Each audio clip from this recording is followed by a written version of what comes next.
ఇంతేనా? గమ్యం ఒక్కటే, ఇంజనీరింగ్ నుంచి యానిమేషన్ వరకు ఎన్నో కోర్సులతో అత్యుత్తమ విద్యను అందిస్తోంది KLH యూనివర్సిటీ.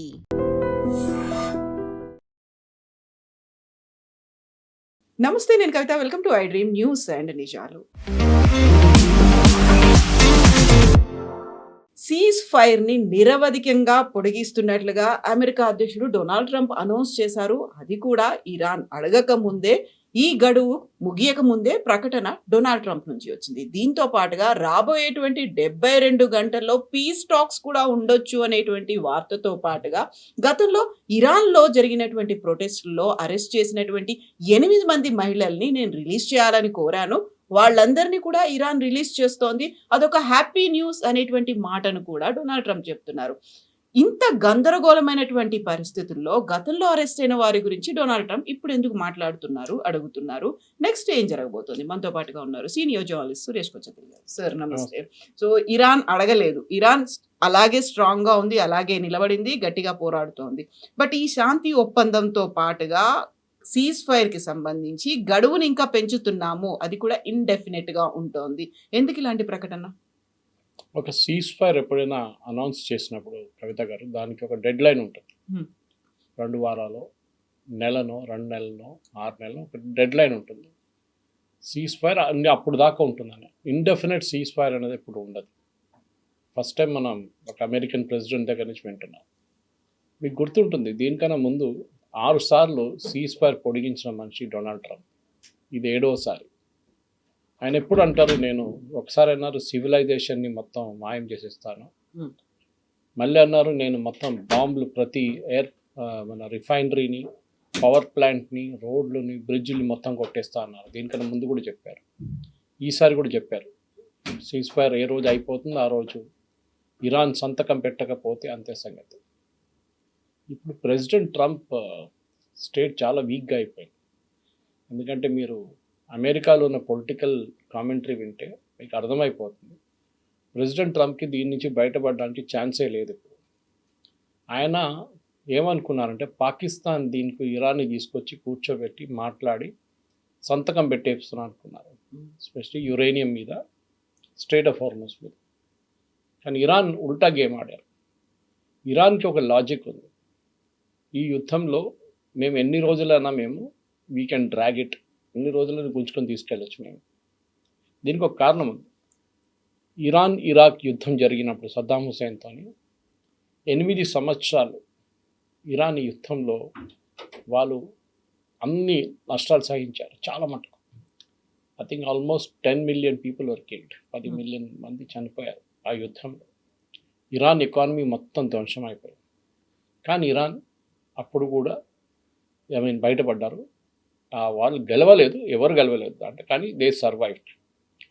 వాళ్ళేమంటున్నారంటే ఇదైతే 55 రోజులే అయినాయి కదా, మేమైతే అక్కడ 8 సంవత్సరాలు మేము పోరాటం చేస్తాం, ఇస్ నథింగ్. అమెరికా ఏమనుకుంటున్నారంటే, ఇరాన్ ఫస్ట్ వాళ్ళు అనుకున్నారు ఇరాన్ మీద ఎయిర్ క్యాంపెయిన్ చేసిన తర్వాత నేవల్ క్యాంపెయిన్ చేస్తే ఇరానియన్ రెజీమ్ పడిపోతుంది, ఇరాన్ సరెండర్ అయిపోతారు. అది జరగలేదు, మనకందరు తెలిసింది కదా. జరగలేదు ఒకటే కాదు, ఇరాన్ దాని నుంచి ఒక అసిమెట్రిక్ వార్ఫేర్ వాళ్ళు ఆడారు, మన అందరు చూసారు, డ్రోన్లతో సహా, మిసైల్తో సహా.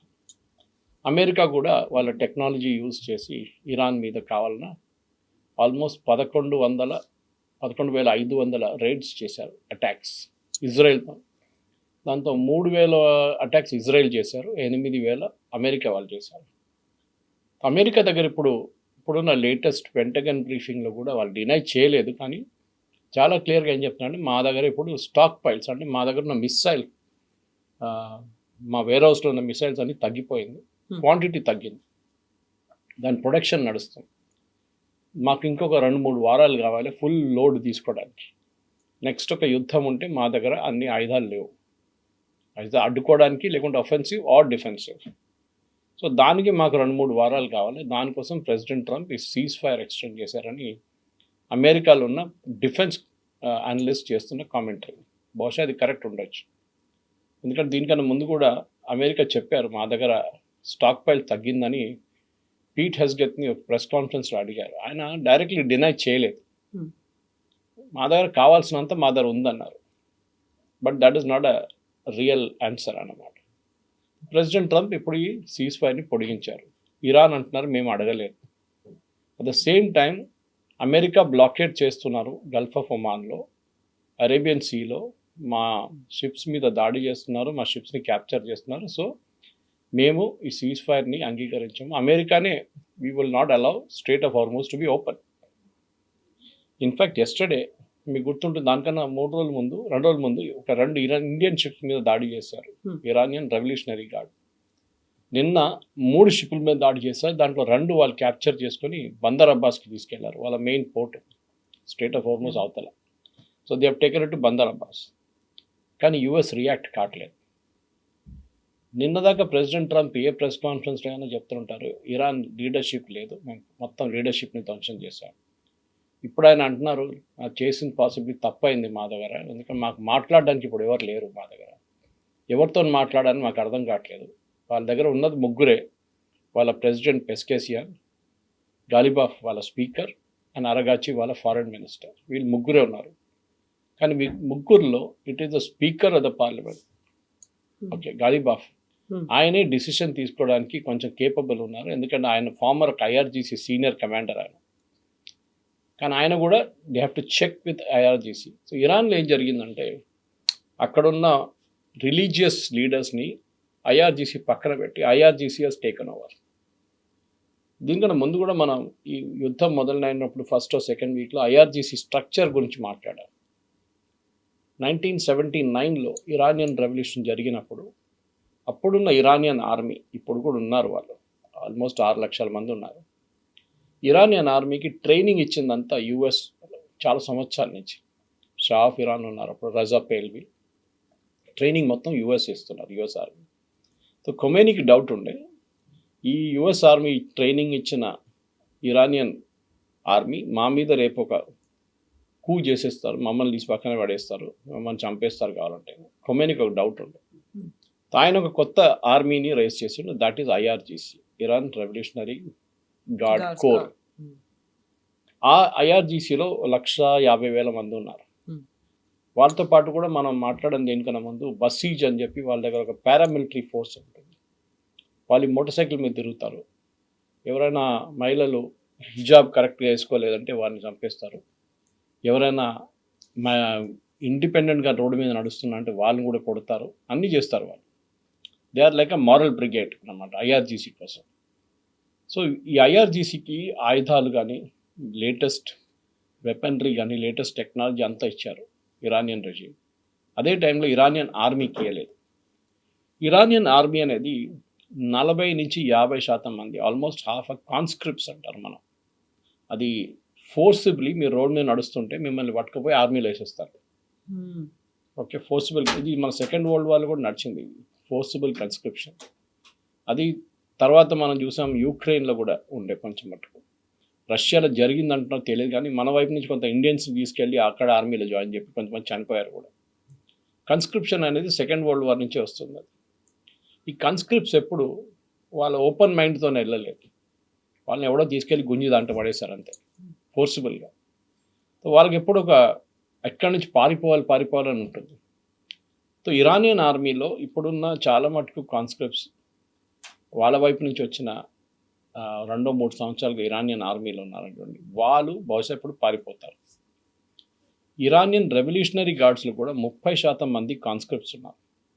కానీ వీళ్ళు రిక్రూట్ చేసేటప్పుడు, and I was hearing this podcast నిన్న, ఒక ఫార్మర్ రెవల్యూషనరీ గార్డ్ కమాండర్తో ఒక ఇంటర్వ్యూ నేను ఉండే ఒక అరబ్ టెలివిజన్ షోలో ఇంగ్లీష్లో. ఆయన ఏమన్నారంటే, మేము కాన్స్క్రిప్ట్ని తీసుకుంటున్నప్పుడు లాయల్టీ లేని వాళ్ళు, అంటే ఏదో నన్ను ఫోర్స్ చేసిన కదా సరే వస్తానులే అని చెప్పి చేస్తున్న వాళ్ళని ఆర్మీకి పంపించేస్తారు. కానీ హార్డ్ కోర్ ఎస్ మనం ఇరాన్ కోసం పోరాటం చేస్తాం, మేము చేస్తాంలే అని చెప్పిన వాళ్ళని తీసుకెళ్ళి రెవల్యూషనరీ గార్డ్ని వేసేస్తున్నారు. ఇక్కడ 30% మంది ఉన్నారు, ఒక 40-50% మంది ఇరానియన్ ఆర్మీకి వెళ్ళారు. మిగతా 5-6% మంది బసీజ్లు వేసేస్తారు, వీళ్ళ పారామిలిటరీ ఫోర్స్. సో ఇది కాంపోజిషన్ వీళ్ళది. ఇది ఎందుకు చెప్తున్నా అంటే, ఇప్పుడు ప్రెసిడెంట్ ట్రంప్, అమెరికాలో ఉన్న అందరు అనలిస్ట్ ఏమంటున్నారంటే, ఇరాన్లో ఒక స్ప్లిట్ జరిగింది, వాళ్ళ రూలింగ్ ఎలీట్లో ఒక స్ప్లిట్ ఉంది. ఒకవైపు పొలిటీషియన్స్, ఒకవైపు ఐఆర్జీసీ. ఇంకొక వైపు ఒక ముల్లాలు ఉండే రిలీజియస్ లీడర్స్, కానీ వాళ్ళని ఇప్పుడు మొత్తం పక్కన పెట్టేశారు. ఎవరు ఇవాళ దాకా ముస్తఫా ఖొమేనీని చూడలేదు, ఆయన ఎక్కడున్నాడో తెలియదు. ద లేటెస్ట్ రన్నింగ్ జోక్ అని చెప్పలేము, కానీ అది నిజం కూడా ఉండొచ్చు. ప్రెసిడెంట్ ట్రంప్ అసీం మునీర్ దగ్గర చెప్పారంట, నువ్వు వెళ్ళి ముస్తఫా ఖొమేనీని కలిసి ఆయనతో మాట్లాడి కాంటాక్ట్ చేసేయండి. అది మా అందరికి తెలిసిందే, ముస్తఫా ఖొమేనీ ఎవరు ఇవాళ దాకా చూడలేదు. Nobody has seen him, nobody has talked to him. ఉన్నాడా లేదా తెలియదు. రెండో పార్ట్ ఉండొచ్చు, ఆయన ఎక్కడున్నారని తెలిసిపోతే లొకేషన్ తెలిసిపోతుంది, అమెరికన్స్ మళ్ళీ ఇంకొక బాంబు కొట్టి ఆయన కూడా ఫినిష్ చేసేద్దాం. ఇది ఇట్లా ఉంటే ఇప్పుడు అమెరికాలో కూడా అమెరికన్ సెక్యూరిటీ ఆఫీషియల్స్, వాళ్ళ ఇంటెలిజెన్స్ ఆఫీషియల్స్ కూడా అందరు ఏదంటున్నారంటే ఇప్పుడు IRGC టోటల్ కమాండ్లో ఉన్నారు. ఇక్కడ వాళ్ళ ఫార్మర్ కుద్స్ ఫోర్స్ అని వాళ్ళ వైపు ఒక ఫోర్స్ ఉండే, ఒక కుద్ ఫోర్స్, QUDS. కుడ్ ఫోర్స్ వాళ్ళ కమాండర్ ఇప్పుడు IRGC కమాండర్గా వచ్చారంట కొత్తగా. ఆయన ఈ నిర్ణయాలన్నీ తీసుకుంటున్నాడు, ఈ షిప్స్ని సీజ్ చేయడం అంతా. ఎందుకంటే IRGC స్ట్రక్చర్ చాలా మటుకు డీసెంట్రలైజ్ స్ట్రక్చర్, దానికోసం వాళ్ళు ఇన్ని రోజులు పోరాటం చేయగలరు. వాళ్ళు సెంట్రల్ ఫోర్స్ ఉంటే మీరు సెంట్రల్ ఫోర్స్ని కొట్టేస్తే మొత్తం ఆపరేషన్స్ అంతా ఆగిపోతుంది. కానీ వీళ్ళ దగ్గర ఉన్న 38 జిల్లాలు అని చెప్పొచ్చు ఇరాన్లో. ప్రతి జిల్లాకు ఒక కమాండర్ పెట్టేసి వాళ్ళ కింద ఆయుధాలు, ట్రైనింగ్, పర్సనల్, డబ్బులు కావాలంటే డబ్బులు అన్నీ ఇచ్చారు వాళ్ళకి. సో వాళ్ళు ఇవాళ దాకా that is why they are able to stay. మీకు గుర్తుంటుంది, ట్రంప్ ఎప్పుడు చెప్తుంటారు వాళ్ళకి నేవీ లేదు, ఎయిర్ ఫోర్స్ లేదు, ఆర్మీ లేదు, లీడర్ లేవు అని. ఈ ఇండియన్ షిప్స్ మీద కొట్టింది కూడా Iranian gun boats. That mean they are active. Navy ఉంది వాళ్ళకి. అది అటువైపు నిన్న కొట్టిన 2 షిప్ మీద కూడా ఇరానియన్ గన్ బోట్స్ చేశారు. అండ్ ప్రెస్ స్టేట్మెంట్లో చాలా క్లియర్గా IRGC చెప్తున్నారు, ఇరానియన్ నేవీ అని చెప్తున్నారు కావాలని చెప్పి. సో నేవీ ఉందా అంటే ఎస్, నేవీ ఈజ్ దేర్.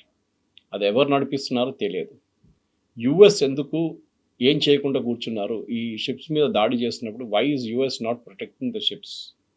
అదొక పెద్ద ప్రశ్నగా మారిపోయింది.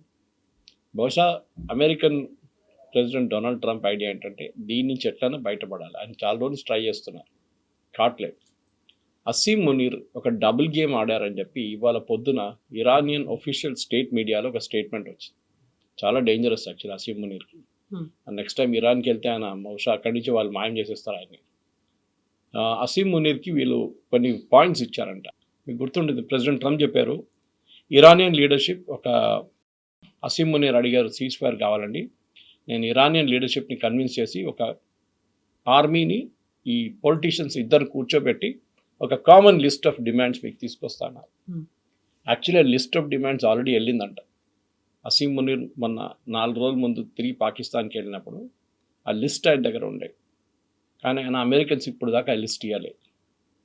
మన దగ్గర ఇవాళ ఇండియన్ న్యూస్ ఛానల్స్ కూడా ఈ న్యూస్ వచ్చింది పొద్దున. ఇరానియన్ స్టేట్ టెలివిజన్లో they have confirm that Asim Munir ఒక డబుల్ గేమ్ ఆడుతున్నారు మాతోనే. బహుశా అసీం మునీర్కి భయం ఉంటుంది, ప్రెసిడెంట్ ట్రంప్కి ఈ స్టేట్మెంట్ ఇస్తే, ఈ పాయింట్స్ ఆఫ్ డిమాండ్ ఇస్తే ఆయన అసీం మునీర్ని క్లాస్ తీసుకుంటాడు.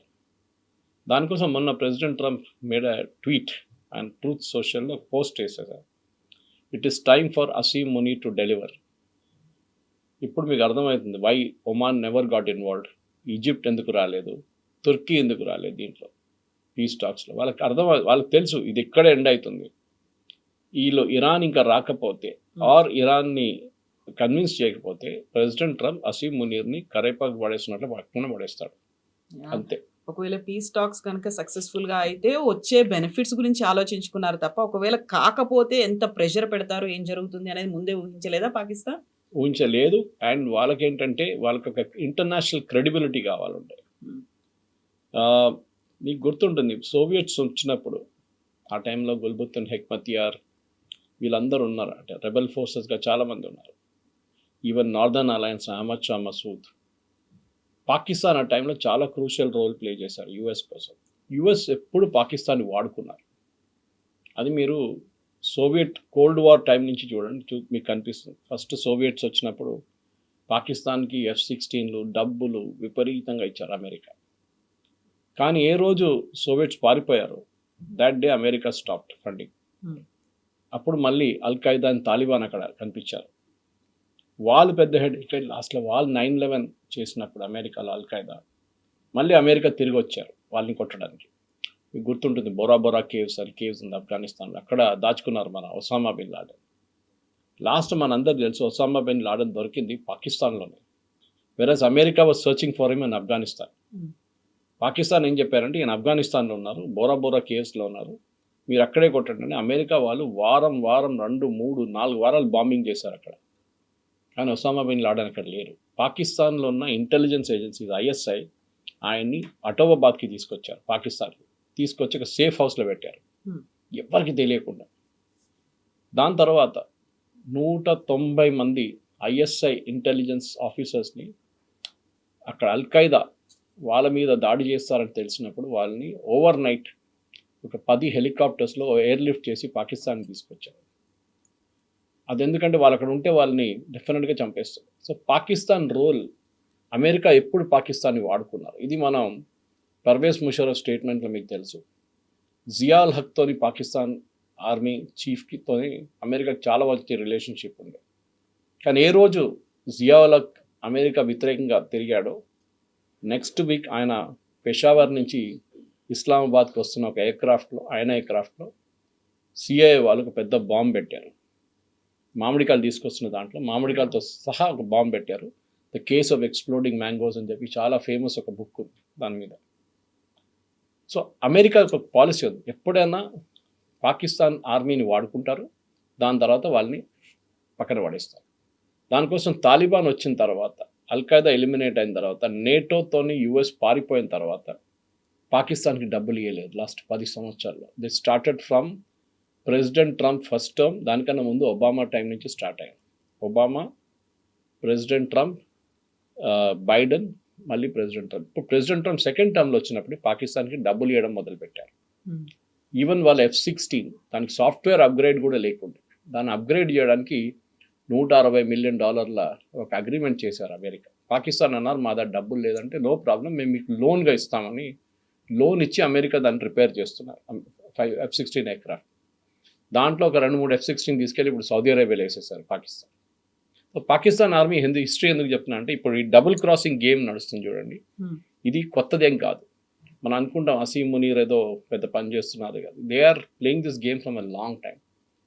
షబాజ్ షరీఫ్ని వాడట్లేదు ఫుల్ టైం, అసీం మునీర్ని వాడతారు, పర్వేజ్ ముషర్రఫ్ని వాడారు, దానికన్నా ముందు జియాల్ హక్ని వాడారు. 71లో కూడా యుద్ధం టైంలో కూడా మనం చూసాం పాకిస్తాన్ ఎట్లా ఏం చేశారని. ఆ టైంలో కూడా యుఎస్ పాకిస్తాన్ సపోర్ట్ చేసి వాళ్ళ 5th ఫ్లీట్, యుఎస్ 5th ఫ్లీట్ని తీసుకొచ్చి they put it in Bangladesh, was it 7th fleet, sorry 7th ఫ్లీట్ని తీసుకొచ్చి బంగ్లాదేశ్లో పెట్టారు. హెన్రీ కిస్సింజర్ అప్పుడు వాళ్ళ ఫారిన్ సెక్రటరీ. కానీ అప్పుడు మనకు సోవియట్స్ వచ్చి హెల్ప్ చేశారు. సోవియట్స్ వాళ్ళ సబ్మెరీన్ తీసుకొచ్చి చిట్టగాంగ్ దగ్గర పెట్టారు బంగ్లాదేశ్లో. సో అమెరికన్స్ రాలేకపోయారు. సో ఎప్పుడు పాకిస్తాన్ ఆర్మీని వాడుకుంటారు, ఇదొక హిస్టరీ ఉంది. మేము చాలా డెప్త్గా ఉన్న సబ్జెక్ట్ ఇది, మాట్లాడితే మనకి ఒక గంట సేపు మాట్లాడదు దీని గురించి. స్పెసిఫిక్స్ ఉన్నాయి మీకు.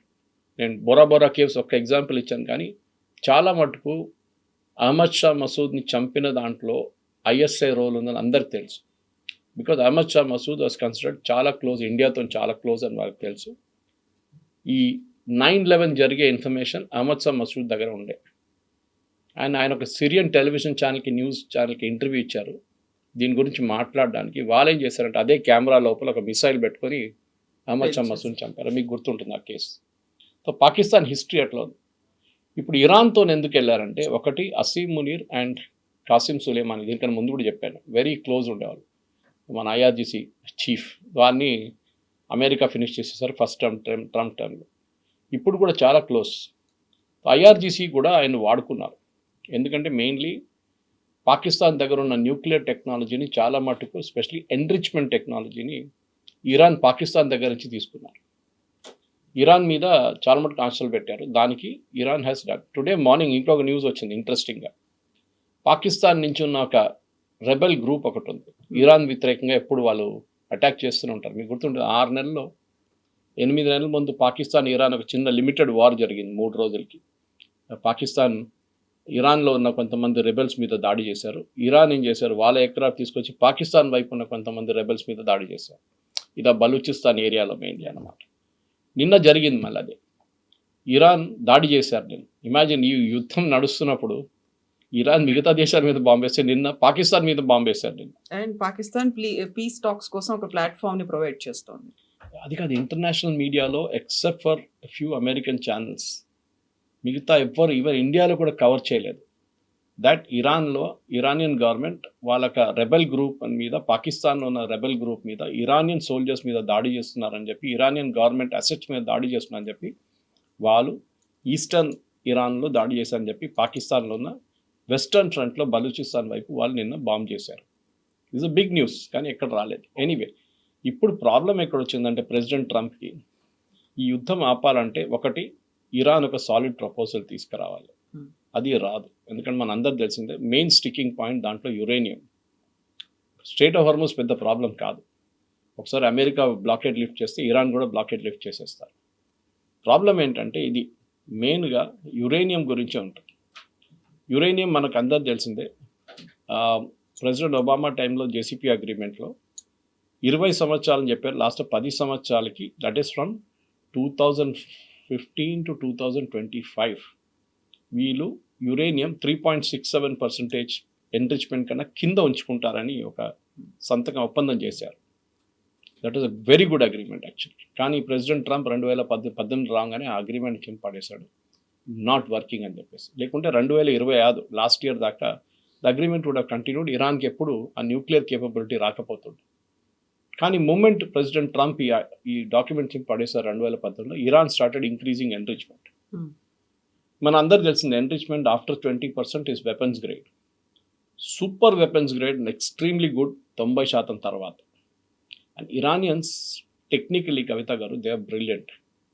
వాళ్ళ టెక్నికల్ నాలెడ్జ్ కానీ వాళ్ళ టెక్నికల్ ఎక్విప్మెంట్ హ్యాండిల్ చేయడంలో ఇరానియన్స్ పాకిస్తానీస్ కన్నా చాలా బెటర్. వాళ్ళు ఏక్యూ ఖాన్ లెబారెటరీస్ నుంచి చాలా మటుకు ఎక్విప్మెంట్ ముందే తెచ్చుకున్నారు ఏక్యూ ఖాన్ ఉన్నప్పుడు, Pakistan father of atomic bomb. కానీ ఇప్పుడు ఇరాన్ దగ్గర ప్రాబ్లం ఏంటంటే వాళ్ళకి లాస్ట్ 10 సంవత్సరాల నుంచి, and specially Jimmy Carter time నుంచే వాళ్ళ మీద శాంక్షన్స్ ఉన్నాయి. దాన్ని ప్రతి అమెరికన్ ప్రెసిడెంట్ పొడిగించుకుంటూ వస్తున్నారు, ఇంకా కొంచెం ఇంక్రీజ్ చేస్తున్నారు. అది క్లింటన్ ఉండొచ్చు, దాని తర్వాత ఒబామా ఉండొచ్చు, దాని బైడెన్ ఉండొచ్చు, దానికి ముందు ట్రంప్ ఉండొచ్చు. వీళ్ళందరూ, George W bush in between, వీళ్ళందరూ ఒక 10% ఎక్కువ చేసుకుంటూ వెళ్ళారు. ఇరానియన్ అసెట్స్ ఫర్ ఎగ్జాంపుల్, చాలా మటుకు ఇరానియన్ అసెట్స్ పడున్నది ఖత్తర్లో ఉంది. ఖత్తర్లో ఉన్న ఇరానియన్ అసెట్స్ ఏం చేయలేకపోతున్నారు ఇరాన్. దానికోసం మీరు చూస్తుంటారు ఖత్తర్ మీద కొడుతుంటారు రెగ్యులర్గా Iran. Next highest amount seize చేసింది యుఏఈలో, అమెరికా ఫ్రీజ్ చేశారు, దానికోసం యుఏఈ మీద కొడుతుంటారు. ఇన్ఫ్యాక్ట్ ఇదంతా చెప్తున్నప్పుడు నిన్న ఒక ఇంట్రెస్టింగ్ జర్మన్ టెలివిజన్, దాని తర్వాత ఈవెన్ అల్ జజీరాలో కూడా వచ్చింది న్యూస్ వచ్చింది. ఏంటంటే యుఏఈ అమెరికన్స్ అప్రోచ్ అయ్యారంట, మా దగ్గర డబ్బులు లేవు, ఓకే మీరు మాకు నెక్స్ట్ ఒక 6 నెలల పాటు మాకు కొంచెం క్యాష్ డాలర్ రోల్ ఓవర్కి డబ్బులు ఇవ్వాలి మాకు. ఆలోచించండి, దిస్ ఇస్ యుఏఈ స్పీకింగ్. ఏది క్యాష్ రిచ్ దుబాయ్, ఫుజరా, అబుదాబి, ఇట్లాంటి రిచ్ అయిన ప్లేసెస్లో, షార్జా, వాళ్ళ దగ్గర ఇప్పుడు డబ్బులు లేదంటున్నారు. డబ్బులు లేదన్నట్లేదు, మా దగ్గర డాలర్ లేదు, ఎందుకంటే we're not able to sell the oil అమ్మలేకపోతున్నాము. సో మా దగ్గర డాలర్ రావట్లేదు, మీరు మమ్మల్ని హెల్ప్ చేయకపోతే మేము చైనీస్ కరెన్సీ యువాన్లో డీల్ చేసుకోబోతున్నాం. అమెరికాకి అది వినంగానే టెన్షన్ అయిపోతుంది. ప్రెసిడెంట్ ట్రంప్కి ఎవరైనా డాలర్లో డీల్ చేయట్లేదు అనగానే డాలర్ విలువ పడిపోతుంది ఇమ్మీడియట్గా. అండ్ ఎస్పెషల్లీ యుఏఈ లాంటి ఒక ట్రేడింగ్ కమ్ ఆయిల్ ప్లేస్లో. ఈ పరిస్థితిలో నిన్న వాళ్ళ ట్రెజరీ సెక్రటరీ కూడా నిన్న స్టేట్మెంట్ ఇచ్చారు కాంగ్రెషనల్ కమిటీకి, దట్ ఎస్ ఫస్ట్ మేము అందరూ రూమర్ అనుకున్నాం, ఇదంతా it is like a joke. నా కొంతమంది ఫ్రెండ్స్ ఉన్నారు, వాళ్ళ దగ్గర అడిగాను, యుఏఈ నుంచి వాళ్ళ దగ్గరకు మెసేజ్ పంపించాను నేను, ఏంటయ్యా మీరు ఇది ఏమైపోయిందంటే వరల్డ్ బ్యాంక్ వెళ్ళి అప్వార్డ్ అట్లా అయిపోయింది, ఇది ఏమవుతుందంటే వాళ్ళు ఫస్ట్ డినై చేశారు, తర్వాత వాళ్ళు కూడా అన్నారు పాసిబుల్. ఎందుకంటే యుఏఈ ఎక్కడి నుంచి నేర్చుకుంటా, ఇరాన్ దగ్గర నేర్చుకున్నారు. ఇరాన్ లాస్ట్ ఒక 4 సంవత్సరాల నుంచి డాలర్లో ట్రేడ్ చేయట్లేదు, వాళ్ళకి డాలర్ సిస్టమ్ నుంచి తీసేశారు. ఇంటర్నేషనల్ బ్యాంకింగ్ సిస్టమ్లో స్విఫ్ట్ అనే ఒక సిస్టమ్ ఉంటుంది, SWIFT. అది మీరు మిలియన్స్ మూవ్ చేస్తారు సెకండ్స్లో కంట్రీస్, ఒక కంట్రీ నుంచి కంట్రీ. మన NEFT ఎట్లా వాడతామో banking transaction, something very similar డొమెస్టిక్లో వాడతాం, చిన్న అమౌంట్స్ ఉంటుంది మనకి 2 లక్షలు, 1,00,000, 3 లక్షలు. వాళ్ళు బిలియన్స్లో ట్రేడ్ చేస్తారు కంట్రీ టు కంట్రీ. దానికోసం రష్యా యుక్రెయిన్ వార్ జరిగినప్పుడు ఫస్ట్ అమెరికా ఏం చేశారంటే రష్యాని స్విఫ్ట్ నుంచి తీసేశారు. Russia cannot be part of the banking system అనమాట. మీరు ఎల్సీలో ఓపెన్ చేయలేరు, ఏం చేయలేరు మీరు. ఇది ఇరాన్తో కూడా చేశారు. ఇరాన్ ఇప్పుడు ఏం చేశారంటే లాస్ట్ ఒక 5 సంవత్సరాల నుంచి వాళ్ళు యువాన్లో ట్రేడ్ చేస్తున్నారు, చైనీస్ కరెన్సీలో. కోసం మీకు చెప్పాను దీన్ని ఎట్లా చేస్తారు. వాళ్ళు ఏం చేస్తారంటే యువాన్లో పేమెంట్ తీసుకొని వాళ్ళు దాన్ని కన్వర్ట్ చేయాల్సి వస్తుంది. ఇంటర్నేషనల్ లెవెల్లో ఏదైనా కరెన్సీలో కన్వర్ట్ చేయాలి. Yuan is not internationally convertible. వాళ్ళు ఏం చేస్తారు, యువాన్ డబ్బులంతా రష్యాకి అప్పగిచ్చేశారు. రష్యా ఏం చేశారు, దాన్ని కన్వర్ట్ చేసి కమిషన్ తీసుకొని దాన్ని క్రిప్టో కరెన్సీగా ఇరాన్కి మళ్ళీ పంపించారు. ఇరాన్ క్రిప్టో కరెన్సీ పెట్టుకొని వాళ్ళకి కావాల్సిన సరుకులను తెప్పించుకున్నారు. ఇది జరుగుతుందన్నమాట. సో అదే గేమ్ ఇప్పుడు యుఏఈ కూడా ఆలోచిస్తున్నారు. Rumour is that even Saudi Arabia అన్నారంట, మాకు కూడా డాలర్లు కావాలి, మా డాలర్ లేవు, అయిపోయిన డాలర్లన్నీ. లేకుంటే వాళ్ళ దగ్గర ఇంటర్నేషనల్ అసెట్స్ అన్ని అమ్ముకోవాల్సి వస్తుంది. వాళ్ళు ఇక్కడ బయట సూపర్ మార్కెట్లు కొనుక్కున్నారు, పెద్ద పెద్ద అపార్ట్మెంట్లు కొనుక్కున్నారు, చాలా చోట్ల పెట్టుబడి పెట్టారు. Stock market, US stock market, స్టార్టప్స్లో అక్కడ యుఎస్లో, అదంతా వాళ్ళు అమ్ముకోవాల్సి వస్తుంది నెక్స్ట్. సో ఒక మెయిన్ లాజిక్ ఏమి యూజ్ చేస్తున్నారంటే నెక్స్ట్ 3 నెలలు ఈ క్రైసిస్ నడుస్తుంటే అన్నిటికంటే పెద్ద బెనిఫిషరీ కావబోతుంది రష్యా. ఆలోచించారు, Russia is not in the oil system, కానీ ఇప్పుడు కూడా యుఎస్ వాళ్ళకి వేవర్ ఇచ్చారు మళ్ళీ కొత్తగా, మీరు అమ్ముకోండి ఇంటర్నేషనల్ మార్కెట్. రష్యా ఇప్పుడు $101 పర్ బ్యారెల్ అమ్ముతున్నారు, పర్ బ్యారెల్. వాళ్ళు $40 మనకు అమ్ముతుండే క్రైసిస్ టైంలో, వాళ్ళు బ్యాన్ చేసినారు. ఆలోచించండి, $60 ఎక్కువ. 6 నెలల పాటు ఈ యుద్ధం ఇంకా పొడిగిస్తే రష్యాకి ఇప్పుడు దాకా యుద్ధంలో, యుక్రెయిన్ యుద్ధంలో జరిగిన ఖర్చు అంతా they can write of. That is a kind of, మనం ఒట్టిగా ఏదో యుద్ధం జరుగుతుంది అక్కడ వెస్ట్ ఏషియాలో స్ట్రెయిట్ ఆఫ్ హార్మస్ కాదు, చాలా పెద్ద ఒక పొలిటికల్ గేమ్ ఉంది. ఒకవైపు చైనా, వాళ్ళు కూడా గేమ్ చాలా కేర్ఫుల్గా చూస్తున్నారు. వాళ్ళు ఆయిల్ ఇరాన్ దగ్గర నుంచి తీసుకుంటారు, ఇరాన్కి వాళ్ళు డబ్బులు ఇయ్యరు, ఇరాన్కి ఇచ్చేది వాళ్ళు ఆయుధాలు ఇస్తున్నారు. మొన్న ఒక షిప్ని బోర్డ్ చేశారు యుఎస్ మెరైన్స్, దాంట్లో ర్యాపెల్ చేసి కిందకి వచ్చి ఆ షిప్ని సీజ్ చేసుకున్నారు. ప్రెసిడెంట్ ట్రంప్ అన్నారు, we found some very interesting things, I didn't expect Xi Jinping to do this అన్నారు. అంటే నేను జీ జింగ్పిన్ ఇట్లా చేస్తారని ఎప్పుడు అనుకోలేదు. ఇప్పుడు న్యూస్ రిపోర్ట్స్ ఏమొస్తుందంటే దాంట్లో ఆయుధాలకు కావాల్సిన కెమికల్, అంటే మిసైల్స్కి, డ్రోన్స్కి కావాల్సిన కెమికల్ని చైనా పంపిస్తున్నారంట, అది కంటైనర్స్లో, అది పట్టుకున్నారు ఇప్పుడు యుఎస్. దానికోసం చైనీస్ స్పోక్స్ పర్సన్ నిన్న ఒక స్టేట్మెంట్ ఇచ్చారు బీజింగ్లో, దట్ దిస్ యుద్ధాన్ని ఇప్పుడు ఇమ్మీడియట్గా ఆపాలి, మా షిప్ని మీరు బోర్డ్ చేసింది international piracy, it is not correct అని చెప్పేసి. చూద్దాం, కానీ నా అంచనా ప్రకారం ఇది ఇంకా కాంప్లికేటెడ్ అయిపోతుంది. ప్రెసిడెంట్ ట్రంప్ చాలా వీక్ పొజిషన్లో ఉన్నారు ఇప్పుడు. మీరు చూడండి, ఆయన బాడీ లాంగ్వేజ్ కూడా, ఆయన రోజుకి ఒక 10 ట్వీట్లు చేస్తుండే. ఇప్పుడు ఆ ట్వీట్లు అన్నీ తగ్గిపోయినాయి చాలా మటుకు. Is not tweeting much. A tweet చేసినా కానీ అది 2-3 లైన్లో, 4 లైన్లో, మీరు చెప్పినట్లు 8 ఇరానియన్ మహిళను నేనే రక్షించాను. ఇరాన్ అంటున్నారు, ఎవరు మహిళలు, ఎవరు ఎక్కడ, ఎవరు ఎగ్జిక్యూషన్, మేము ఏం చేయలేదు, మేము అనౌన్స్ జనవరిలో అయిపోయింది, ఇప్పుడు ఎందుకు మాట్లాడుతున్నారు. సో వాళ్ళు కూడా అంటున్నారు, అంటే ఆయన he wants to stay relevant. American ప్రజలు అడుగుతున్నారు. అమెరికాలో మిడ్ టర్మ్ పోల్స్కి క్యాండిడేట్ సెలెక్షన్ ఇంకా 2-3 నెలల్లో మొదలైపోతుంది. ఆల్రెడీ వర్జీనియా లాంటి ప్లేసెస్లో నిన్న కొన్ని సీట్స్ ఇంక్రీజ్ చేసుకున్నారు, మీరు చూసుంటారు. దాని వ్యతిరేకంగా కూడా ఆయన ట్వీట్ చేశారు.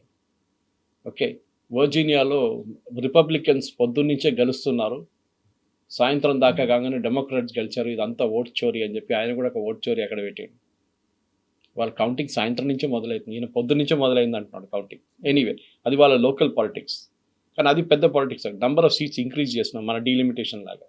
They are increasing the number of seats ప్రతి స్టేట్లో, యుఎస్ స్టేట్లో. అది ఫైనల్ అవుట్కమ్లో మీ కాంగ్రెషనల్ పోల్స్లో చాలా మటుకు పెద్ద రోల్ ప్లే చేయబోతున్నారు అన్నమాట. ఇప్పుడు ప్రెసిడెంట్ ట్రంప్ మీరు చూడండి, లాస్ట్ 3 రోజుల్లో is unusually very quiet. President Trump is more interested in the ballroom అంటున్నాడు. అక్కడ బాల్ రూమ్ రీకన్స్ట్రక్షన్ నడుస్తుంది వైట్ హౌస్లో, దాని మీద ఆయనకి ఎక్కువ ఇంట్రెస్ట్ ఉంది, యుద్ధంలో ఉన్న ఇంట్రెస్ట్ అంతా పోయింది అంటున్నారు. ఆయన బేసిక్లీ బయటపడాలి దీని నుంచి. జేడీ వ్యాన్స్ ఎక్కువ మాట్లాడలేదు, మార్కో రూబియో మాట్లాడలేదు. The only 2 people are speaking is Trump or Pete హెస్కెల్, వాళ్ళ వార్ సెక్రటరీ. ఇంకా ఇది ఎక్కడికి వెళ్తుందో మనకు తెలియదు బహుశా, కానీ ట్రంప్ డెఫినెట్లీ యుద్ధం ఓడిపోయారు అమెరికా, దాంట్లో డౌట్ లేదు. ఎస్, ఇరాన్ మీద ప్రెషర్ ఉంది, నేను చెప్పాను చూడండి. ఇరాన్ ఆయిల్ ఫీల్డ్స్ వస్తున్న ఆయిల్ అంతా ఖర్గ్ అండ్ ట్యాంక్స్లో ఫుల్ అయిపోయింది. అది దీనికన్నా ముందు కూడా మనం మాట్లాడాం, 2nd week or 3rd week spoke about this. ఇరాన్లో ఉన్న షిప్స్ వచ్చి ఆయిల్ తీసుకెళ్ళకపోతే ఆ ట్యాంక్స్ ఫుల్ అయిపోతుంది. ఇరాన్లో ఉన్న ప్రతి ఆయిల్ ఫీల్డ్ నుంచి ఉన్న పైప్ చేస్తున్న అన్ని ఖర్గ్ ఐలాండ్కి వస్తుంది. ఇది ఫుల్ అయిపోతే ట్యాంక్ బ్యాక్ ఫ్లో మొదలవుతుంది. అంటే ఇదే క్రూడ్ ఆయిల్ మళ్ళీ రిటర్న్ పైపులకి వెళ్ళిపోతుంది, ఆ పైప్ నుంచి మళ్ళీ వెల్కి వెళ్ళిపోతుంది. అప్పుడు వెల్ మొత్తం డ్యామేజ్ అయిపోతుంది, ప్రెషర్ ఎక్కువై ఎక్స్ప్లోడ్ కూడా కావచ్చు, మట్టి కూడా మొత్తం దాని లోపల పడిపోతుంది. That well cannot be used again. Possibly నేను అనుకుంటాను ప్రెసిడెంట్ ట్రంప్ గేమ్ ఇది. ఇంకో 2-3 రోజుల్లో ట్యాంక్స్ ఆర్ ఫుల్, ఈ బ్యాక్ ఫ్లో మొదలైతే ఇరాన్ డెఫినెట్గా ఏదో ఒక ప్రపోజల్ తీసుకొస్తారు ట్రంప్ దగ్గర. కాకపోతే ఇంకొక ఆప్షన్ ఉంది, which is a very dangerous option. Iran ఏం చేస్తారంటే వాళ్ళ దగ్గర ఉన్న క్రూడ్ మొత్తం ఖర్గ్ ఐలాండ్ నుంచి ఓపెన్ చేసి పర్షియన్ గల్ఫ్లో పడేస్తారు. ఓషన్లోకి వెళ్ళిపోతుంది. It will damage the entire Persian gulf, strait of Hormuz, Arabian sea దాకా, గల్ఫ్ ఆఫ్ ఒమాన్ నుంచి అరేబియన్ సీ దాకా దాని ఇంపాక్ట్ ఉంటుంది, ఎన్వైరన్మెంటల్ ఇంపాక్ట్ ఉంటుంది. సో అది ఒకటి గ్యాస్ వెల్స్ ప్రాబ్లం అయిపోతుంది ఖతార్ వైపు, ఇరాన్ వైపు ఉన్న గ్యాస్ వెల్స్ కూడా ఇంపాక్ట్ అవుతుంది. క్రూడ్ ఆయిల్ ఇంకో వైపు నుంచి పంపింగ్ బంద్ చేయాల్సి వస్తుంది. ఇది అప్పుడు చాలా డేంజరస్ అయిపోతుంది సిచ్యువేషన్. అది కాకూడదని మనం ప్రార్థిస్తుందా, ఎందుకంటే దాంతో అయితే దాన్ని it's become very very dangerous even for India. Yes, definite. Environment ఒకటే కాదు, environment first thing, that the first casualty. అది కాకుండా పంపింగ్ కూడా ఆగిపోతుంది చాలా మటుకు, చాలా ప్లేసెస్లో. It is like a floating, మీరు ఒక ఫ్యూయల్ ఫ్లోర్ మీద వేసేసి దాన్ని మంట పెట్టేస్తే it will catch fire. It is exactly like that, spread అవుతుంది. That is what will happen అన్నమాట. Yes, sir. Thank you so much. Thank you very much. Thank you.